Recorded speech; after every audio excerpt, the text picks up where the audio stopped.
내박자가 딱 맞는 종목 발굴해 보도록 하겠습니다. 아시아투자전략연구소 김민웅 부장 바로 모셔볼게요. 안녕하세요. 안녕하세요. 네, 어서 오십시오. 오늘 종목이 너무 궁금하지만 종목 전에 이전 종목 리뷰부터 해보도록 하겠습니다. 쇼박스 예전에 제시해 주셨잖아요. AS 부탁드려야 될 것 같아요. 오늘도 4,000원 선 위에서 움직이고 있는 상황인데 저희가 목표가 눈높이를 조금 더 높여볼까요? 그때 이제 목표가로 말씀드렸던 게 한 4,500원 정도를 말씀을 드렸었는데 아직 이제 그때 말씀드린 대로 이제 박서준 배우의 출연이 아직 시작이 안 됐기 때문에 시청률이 나오게 되면 더 추가적으로 상승할 가능성이 있습니다. 그렇기 때문에 1차적으로 말씀드렸던 목표가 4,500원까지 그대로 지켜보도록 하겠습니다. 일단 4,500원 목표가 여전히 눈높이 유효하니까 조금 더 추가 상승 가능성 있으니까 지켜보면 좋을 것 같다라고 AS 도와주셨습니다. 이제 기다렸던 오늘 종목 오픈하도록 하겠습니다. 종목 열어봅니다. 한국전자금융을 가지고 오셨고요. 한국전자금융 하면 가장 먼저 무인화라는 키워드가 떠오르는 것 같은데 최근 맞습니다. 외국인들이 많이 담는 종목이더라고요. 어떤 매력이 있습니까? 예, 일단은 한국전자금융 같은 경우에는 이제 CD-밴 관리, 그다음에 ATM 관리 등 그 금융기관의 전 자동화기기 종합 관리를 위해서 2000년 한국신용정보의 금융사업본부가 분사돼서 설립된 업체입니다. 따라서 이제 설립 초기에는 현금 지급기 사업, 그다음에 은행 ATM기 사업, 현금 수송 사업 등 주로 이제 현금과 관련된 관리 및 이동 사업을 주사업으로 영위를 했었는데요. 그러나 이제 신용카드 보급 확대와 그다음에 삼성페이와 같은 그 모바일페이의 등장으로 인해서 현금 없는 사회가 좀 다가오고 있고 국내 은행들의 비대면 거래 선호와 그다음에 디지털 전환 전략에 따라서 은행 지점과 그다음에 ATM 기기가 큰 폭으로 감소를 하면서 자체적으로 좀 위기를 맞는 상황을 보여주었습니다. 그러나 시청자분들도 많이 좀 공감하시는 부분들이 있으실 텐데 당장 저만 하더라도 이제 예전 같은 경우에 소액 같은 경우 이제 아무래도 카드로 결제하기가 조금 왠지 미안해서 항상 지갑에 좀 어느 정도 현금을 넣고 다니고 그다음에 그것 때문에 이제 ATM 기기를 좀 사용을 했었거든요. 근데 언제부턴가 이제 소액도 카드로 결제하는데 좀 자연스러워졌고 또한 이제 삼성페이 같은 모바일 결제 를 좀 사용을 하다 보니까 심지어 이제 지갑도 잘 안 갖고 다니게 되더라고요. 그래서 그러다 보니까 이제 정말 경조사 때 이외에는 현금을 사용하는 일이 많이 없어지게 되었는데 이런 사회의 변화에 발맞춰서 동사 같은 경우는 2014년도에 무인 주차장 사업과 그다음에 키오스크 사업을 미래 성장 기반으로 삼고 관련 매출을 꾸준히 늘려가고 있습니다. 그래서 저는 이제 개인적으로 향후 이 두 가지 사업이 상승의 모멘텀으로 작용할 것으로 보고 있는데 일단 첫 번째로 이제 무인 주차장 사업 같은 경우에는 자차를 가지고 운전하시는 분들 같은 경우는 다들 잘 아시겠지만은 서울 같은 경우 이제 특히 이제 유동 인구가 많은 곳에서는 아무래도 이제 주차할 공간 찾기가 굉장히 어려우실 거예요. 그래서 유료 주차장을 이용할 수밖에 없는데 그에 따라서 이제 관련 시장도 굉장히 성장을 하고 있는 모습입니다. 특히 이제 최근 유료 주차장의 가장 큰 변화는 이제 무인 주차장으로의 전환이 꼽을 수가 있을 것 같은데. 우리나라와 이제 유사한 주차 문제를 갖고 있는 일본 같은 경우에는 이미 활성화되어 있는 사업으로 주차장 운영 업체는 이제 주차장의 무인화를 통해서 관리 비용을 절감을 하고 또 이제 부대 시설 설치를 통해서 추가적인 수익을 얻을 수 있고 또 토지의 보유자들 같은 경우에는 무인 주차 사업자에게 주차장 부지를 임대함으로써 임대 수익을 얻을 수 있으며 또한 이제 저희 같은 그 차량 보유자들 같은 경우에는 기존보다 좀 저렴한 가격에 무료 주차장을 이용할 수 있다는 장점이 있습니다.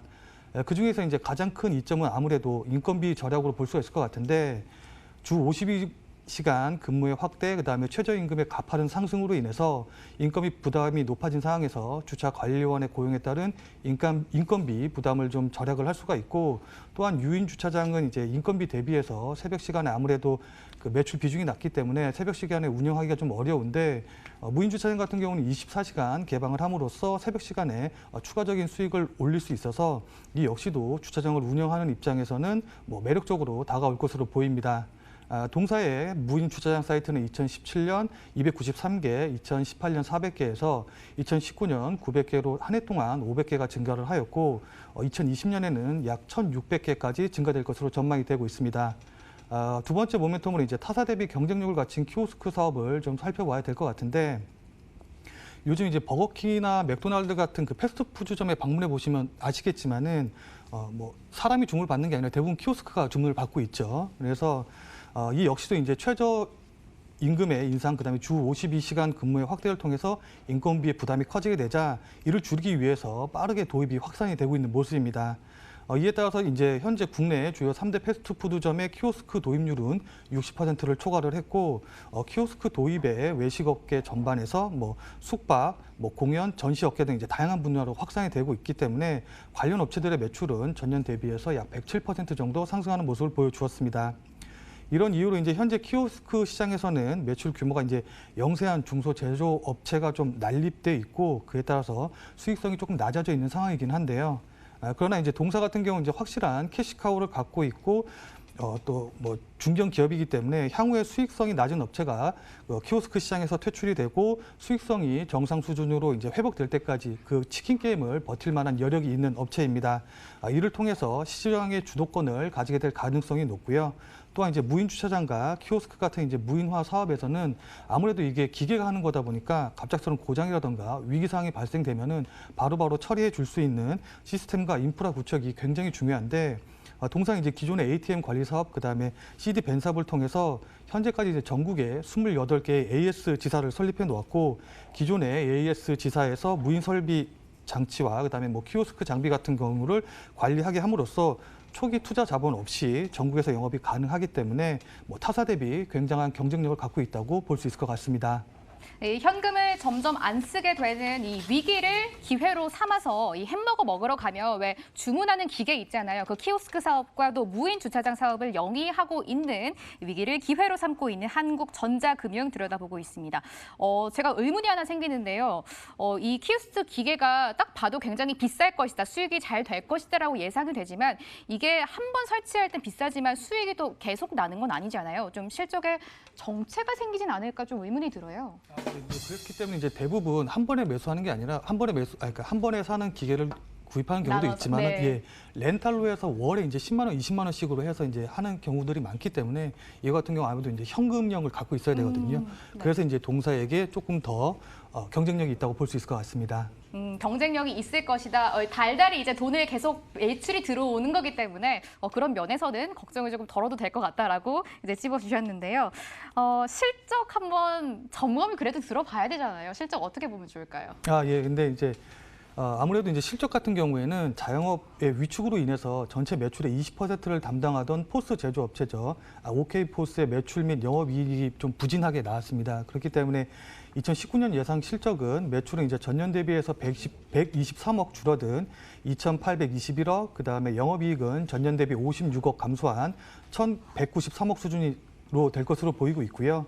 그러나 이제 2020년에는 벤사 이제 카드 수수료 이슈 완화로 그 OK포스의 영업 능력이 회복될 것으로 보이고 있고, 무인 주차장과 키오스크 사업의 매출 상승으로 인해서 매출액은 2019년 대비 19% 상승한 3,360억 원, 그다음에 영업이익은 2019년 대비 55% 상승한 300억 원 수준을 전망하고 있습니다. 지금은 실적이 살짝 부진하지만 2020년 실적 개선될 것이다라고 짚어주셨습니다. 수급 봐야 될 것 같은데요. 제가 가장 먼저 외국인들이 최근 많이 사고 있는 종목이다라고 말씀드렸잖아요. 수급 한번 봐주세요. 네. 일단 최근 저점을 찍은 12월 5일부터 어제까지죠. 1월 6일까지의 수급을 좀 살펴보면은 개인이 약 37억 정도를 매도하는 동안에 외국인이 25억을 매수했고, 그다음에 기관이 약 12억 가량을 매수를 해 주었습니다. 매수 규모 자체가 큰 상황은 아니기는 한데 개인이 매도하는 가운데 외국인과 기관이 이제 꾸준히 매수해 주었고, 이 기간 동안 저점인 6,450원에서 뭐 전일 종가인 7,330원까지 약 14% 정도의 반등이 나왔고, 최고점인 12월 30일 7,840원까지는 약 21%가 넘는 상승을 보여주었습니다. 그리고 방금 앵커님께서 말씀해 주셨다시피 최근에 이제 외국인의 순매수가 계속적으로 들어오고 있어요. 그렇기 때문에 저는 개인적으로 수급적으로는 상당히 양호한 상태다라고 말씀드릴 수 있을 것 같습니다. 외국인들의 러브콜을 꾸준하게 받고 있는 종목이고 앞으로도 수급은 양호하게 흘러갈 것이다라고 전망을 해주셨네요. 이제 마지막으로 차트도 보고 가격 전략 잡아봐야 될 것 같은데 오늘 한국전자금융 굉장히 견조한 모습 보여주고 있습니다. 3.2% 강세고요. 또 꽉 찬 양봉 그려내면서 고점이 점점 높아지지 않을까라는 기대감도 있습니다. 마지막으로 차트 가격 제시해 주세요. 네, 일단은 뭐 차트 보면서 간단하게 좀 설명을 드리면은 최고점을 찍은 14,400원부터 이렇게 지속적으로 하락 추세선을 그리고 왔었는데 최근의 모습을 크게 해서 좀 살펴보면은 6,330원 부근에서 저점을 형성을 하고 있고 위쪽으로는 박스권 상단으로 한 7,300원 부근을 형성을 하고 있으면서 이 물량을 소화하는 모습을 보여주었었습니다. 그러나 12월 9일 날 강한 양봉이 나오면서 하락 추세선을 돌파해주는 모습을 보여주었고 이후 한 7,800원까지 올랐다가 다시 좀 조정을 받기는 했는데 이 조정을 받은 위치가 박스권 상단 부분까지 조정을 받았다가 다시 오늘 방금 말씀해 주신 대로 강한 양봉이 나오면서 반등이 나오고 있기 때문에 N자형으로 추가 상승을 기대해 볼 수 있는 자리다라고 볼 수 있을 것 같습니다. 그렇기 때문에 목표 현재 자리에서 충분히 매수가 가능하다고 보고 있고 손절가는 뭐 직전 저점 자리인 한 6,800원 정도를 잡고 목표가는 이전에 이제 지지선과 저항선으로 작용을 했던 한 8,800원 부근을 잡고 대응을 하시면 충분히 매매 가능하지 않을까 싶습니다. 네, 목표가 8,800원, 손절가 6,800원까지 제시해 주셨습니다. 마지막으로 네 박자 차트로 오늘 시간 정리해 보도록 하겠습니다. 차트 오픈합니다.